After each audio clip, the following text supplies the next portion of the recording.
Battle of Edgehill was the first major battle of the First British Civil War. After months of building up, both the Royalist and Parliamentarian causes had amassed enough troops for a large field army. In October, King Charles decided to begin his march on London. Although he knew the Earl of Essex would attempt to block the Royalist advance, he had no idea where they would be. On the 23rd of October, both sides met at Edgehill.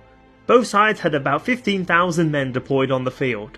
After a fierce artillery duel, the Royalists decided to advance. The cavalry commanded by Prince Rupert of the Rhine slammed into the Parliamentarian horse and drove them from the field.